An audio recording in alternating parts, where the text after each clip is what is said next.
সিরিয়ায় ইসরায়েলের তীব্র হামলা, ইরানের ধ্বংসস্তূপ থেকে ৭,২০০ জনকে জীবিত উদ্ধার। এবার পোল্যান্ডে ৫,০০০ সেনা পাঠানোর ঘোষণা ট্রাম্পের। যুক্তরাষ্ট্র ইরান অচলাবস্থায় আবারও বাড়ল তেলের দাম। জোড়া গোল করে আল নাসরকে শিরোপা জেতালেন রোনালদো। সিরিয়ার দক্ষিণাঞ্চলীয় দেরা প্রদেশের প্রত্যন্ত অঞ্চলে তীব্র কামান বা গোলন্দাজ হামলা চালিয়েছে ইসরায়েলি সামরিক বাহিনী। আজ শুক্রবার সিরিয়ার রাষ্ট্রীয় সংবাদ সংস্থা সানার এক প্রতিবেদনে এই তথ্য নিশ্চিত করা হয়েছে। সানার প্রতিবেদন অনুযায়ী দেরা প্রদেশের পশ্চিমাঞ্চলীয় গ্রামীণ এলাকার ইয়ারমুক অববাহিকায় অবস্থিত মারিয়া ও আবদিন গ্রামের মধ্যবর্তী অঞ্চলকে লক্ষ্য করে এই হামলা চালানো হয়। ইসরায়েলি বাহিনীর ছোড়া কামানের গোলাগুলো মূলত ওই অঞ্চলের পশ্চিম সীমান্তে কৃষিজমি ও বনাঞ্চলে আঘাত হেনেছে। সীমান্তবর্তী এই অঞ্চলে আঞ্চলিক হামলার পর স্থানীয় বাসিন্দাদের মধ্যে তীব্র আতঙ্ক ছড়িয়ে পড়ে। তবে এই গোলন্দাজ হামলায় এখন পর্যন্ত কোনো ক্ষয়ক্ষতি কিংবা হতাহতের খবর পাওয়া যায়নি বলে থানার প্রতিবেদনে উল্লেখ করা হয়েছে। এ বিষয়ে ইসরায়েলি সামরিক বাহিনীর পক্ষ থেকেও তাৎক্ষণিকভাবে কোনো আনুষ্ঠানিক মন্তব্য করা হয়নি।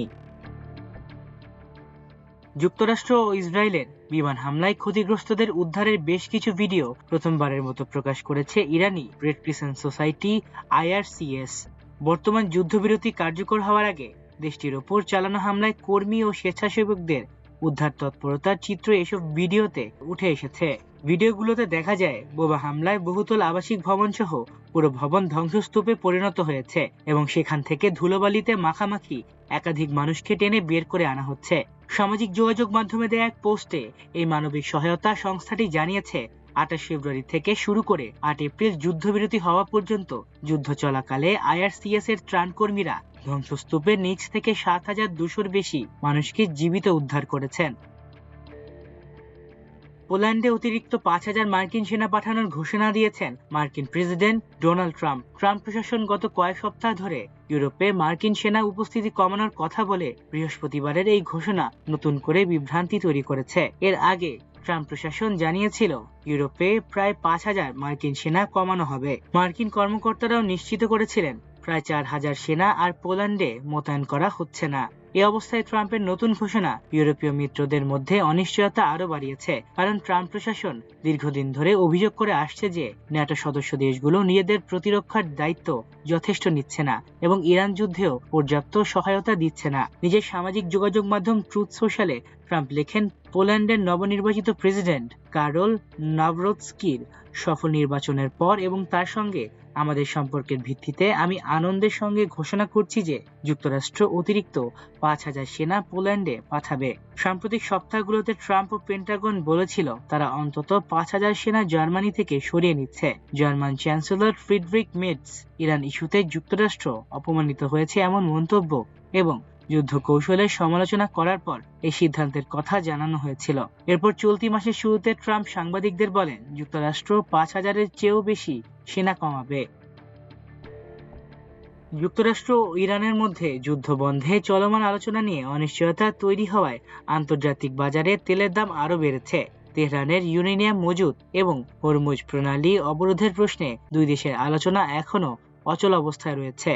শুক্রবার গ্রিনিচ মান সময় ১২টা ৩৪ পর্যন্ত আন্তর্জাতিক মানদণ্ড ব্রেন্ট ক্রুড তেলের দাম ব্যারেল প্রতি ২.৩% বা $2.38 বেড়ে $104.96 পৌঁছায়। একই সময় যুক্তরাষ্ট্রের ওয়েস্ট টেক্সাস ইন্টারমিডিয়েট অপরিশোধিত তেলের দাম ১.৮% বা $1.৭৩ বেড়ে ব্যারেল প্রতি $৯৮.৮ দাঁড়ায়। এর আগে বৃহস্পতিবার দুই ধরনের তেলের দামই প্রায় 2% কমেছিল, যা প্রায় 2 সপ্তাহের মধ্যে সর্বনিম্ন পর্যায়ে নেমে গিয়েছিল। এদিকে ইরানের কাছে থাকা উচ্চমাত্রায় সমৃদ্ধ ইউরেনিয়াম নিজেদের নিয়ন্ত্রণে নিয়ে আসার অঙ্গীকার করেছেন মার্কিন প্রেসিডেন্ট ডোনাল্ড ট্রাম্প। যদিও ইরান জানিয়েছে তারা এই উপাদান হস্তান্তর করবে না। হোয়াইট হাউসে সাংবাদিকদের সঙ্গে কথা বলতে গিয়ে ট্রাম্প বলেন, আমরা এটা নিয়ে আসব। তিনি বলেন, আমাদের এটার প্রয়োজন নেই, আমরা এটা চাইও না।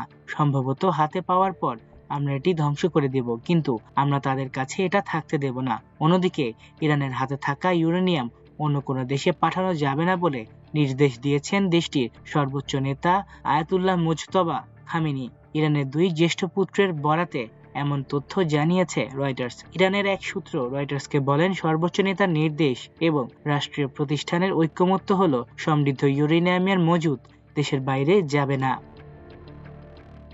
আল নাসরের হয়ে মেজর ট্রফি জয়ের দীর্ঘ অপেক্ষার অবসান ঘটালেন ক্রিস্টিয়ানো রোনালদো। তার জোড়া গোলে সৌদি প্রো লিগের শেষ রাউন্ডে দামাককে 4-1 গোলে উড়িয়ে দিয়ে শিরোপা নিশ্চিত করল রিয়াদের ক্লাবটি। এর মধ্য দিয়ে 2019 সালের পর আল নাসর এবং সৌদিতে 2020 সালের শেষ দিকে উড়ে যাওয়ার পর প্রথম শিরোপার দেখা পেলেন CR7।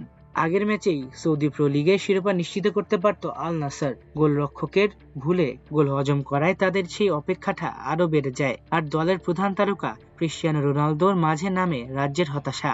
এরপর এএফসি চ্যাম্পিয়ন্স লিগ 2-তেও শিরোপা হাতছাড়া হওয়ায় পর্তুগিজ সুপারস্টার কান্নায় ভেঙে পড়েন। অবশেষে সৌদি আরবে তার 3 বছরের যাত্রায়ও শিরোপা খরা কাটাতে না পারার সেই সংখ্যা গতকাল উড়ে গেছে। গতকাল বৃহস্পতিবার আল আউয়াল পার্কে আল নাসরের সামনে জিতলেই আর কোনো সমীকরণ অবশিষ্ট থাকতো না। কোনোভাবে পয়েন্ট হারালেই অঙ্ক কষতে বসতে হতো রোনালদো মানেদের। বড় জয়ে তার আর দরকার হয়নি। আল নাসরকে সাদিও মানের এগিয়ে দেওয়ার পর কিংসলে কোমান ব্যবধান বাড়ান। দামাক পেনাল্টিতে ব্যবধান কমানোর পর জোড়া গোলে শিরোপা নিশ্চিতের দায়িত্বটা পুরোপুরি সেরেছেন রোনালদো।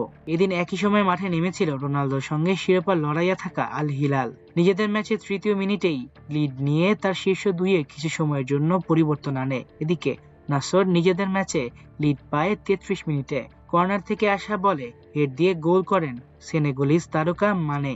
এরপর দ্বিতীয়ার্ধের 6ষ্ঠ মিনিটে ডি বক্সের বাইরে থেকে কোমান জোরালো শটে দূরের পোস্ট দিয়ে বল জালে জড়ালে আল নাসরের ব্যবধান দ্বিগুণ হয়। মিনিট 6 পর নাটকীয়তার ইঙ্গিত দিয়ে পেনাল্টি পেয়ে কাজ লাগিয়েছে দামাক। সফল স্পট কিকে স্কোর লাইন 2-1 করেন, তবে তাদের জন্য এর বেশি প্রাপ্তির কিছু ঘটেনি। 63তম মিনিটে ডি বক্সের বাঁ দিক থেকে সরাসরি ফ্রি কিকে রোনালদো গোল করেন দূরের পোস্ট ঘেঁষে। এরপর প্রতিপক্ষের দুর্বলতায় 6 গজ বক্সের ডান দিক থেকে বল পেয়ে বুলেট গতির শটে নিজেদের দ্বিতীয় ও দলের চতুর্থ গোলটিও আসে পর্তুগিজ সুপারস্টারের কাছ থেকে। এ নিয়ে এবারের লিগে 28 এবং পেশাদার ক্যারিয়ারের 973তম গোল করলেন রোনালদো। 2018-19 মৌসুমের পর শিরোপা জিতল আল নাসর। সব মিলিয়ে এটি তাদের একাদশ টাইটেল। মৌসুম শেষে সৌদি প্রো লিগে চ্যাম্পিয়ন আল নাসর 34 ম্যাচে 28 জয় এবং 2 ড্রয়ে পেল 86 পয়েন্ট। অপর ম্যাচে আল ফায়হাকে 1-0 গোলে হারিয়ে রানার্স আপ আল হিলালের পয়েন্ট 84।